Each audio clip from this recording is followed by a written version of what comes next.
ચાલો આપણે સૌ માણીશું ધોરણ 7 વિજ્ઞાનનું શૈક્ષણિક નાટક પરાગરજની સફર. હું એક દ્વિલિંગી પુષ્પ છું. આ મારું પુકેસર, આ મારું સ્ત્રીકેસર. હું પુકેસર છું. મારામાંથી પરાગરજ ઉત્પન્ન થાય છે. હું પરાગરજ છું. મારે ફરવા જવું છે, મારે ફરવા જવું છે. પણ હું તને ક્યાં ફરવા લઈ જાઉં? પણ મારે તો ફરવા જ જવું છે. હા તો તારી મમ્મી પાસે જા. હું સ્ત્રીકેસર છું. મારું પરાગરજ આવી ગયું, મારું પરાગરજ આવી ગયું. હવે પરાગરજને મારા પરાગાસન પર સ્થાપિત કરી દઉં.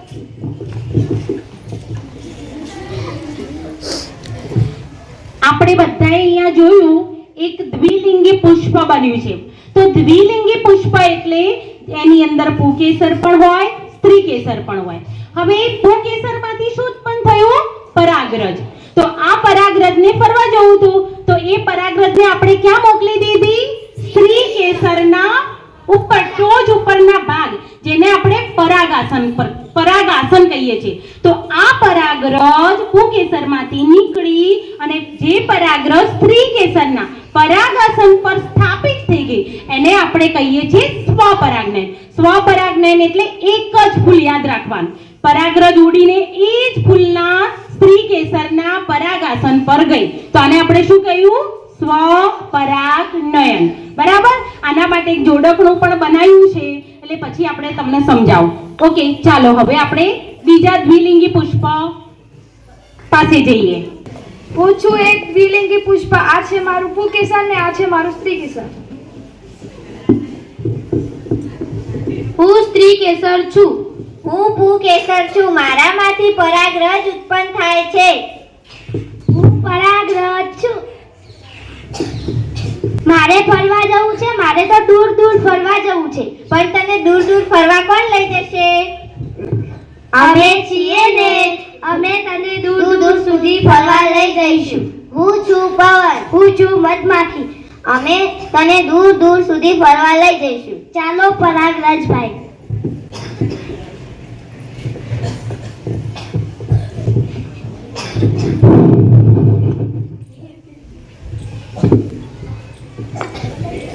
હું દ્વિલિંગી પુષ્પ છું. આ મારું પુકેસર છે ને આ મારું સ્ત્રીકેસર. હું છું પુકેસર. મારામાંથી પરાગરજ ઉત્પન્ન થાય છે. આવ પરાગરજ, તને મારા પરાગાસન પર સ્થાપિત કરી દઉં. તો અહીંયા આપણે પરાગરજની સફર જોઈ. તો અહીંયા કેવી સફર હતી? પરાગરજને દૂર દૂર જવું હતું.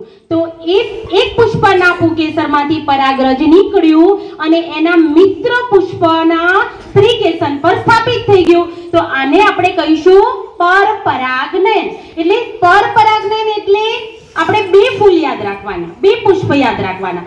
સ્વપરાગનયન એટલે આપણે એક જ ફૂલ યાદ રાખવાનું. પરપરાગનયન એટલે આપણે કેટલા યાદ રાખવાના? બે ફૂલ. બરાબર.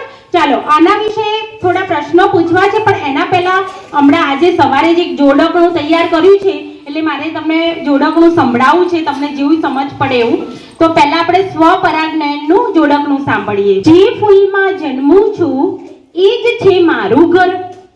જે ફૂલમાં જન્મું છું એ જ છે મારું ઘર. ના કોઈ વાહક, ના કોઈ દોડધામ, મારે નથી કરવી કોઈ સફર. ના કોઈ વાહક, ના કોઈ દોડધામ, મારે નથી કરવી કોઈ સફર. આ છે સ્વપરાગનયન બોલે છે કે જે ફૂલમાં જન્મું છું એ જ છે મારું ઘર. ના કોઈ વાહક, ના કોઈ દોડધામ, મારે નથી કરવી કોઈ સફર. જે આપણે સ્વપરાગનયનની વાત કરીશું તેમાં કોઈ એની સફર થશે નહીં. જ્યાં જન્મે છે એ જ ફૂલના સ્ત્રીકેસર ઉપર સ્થાપિત થઈ જશે.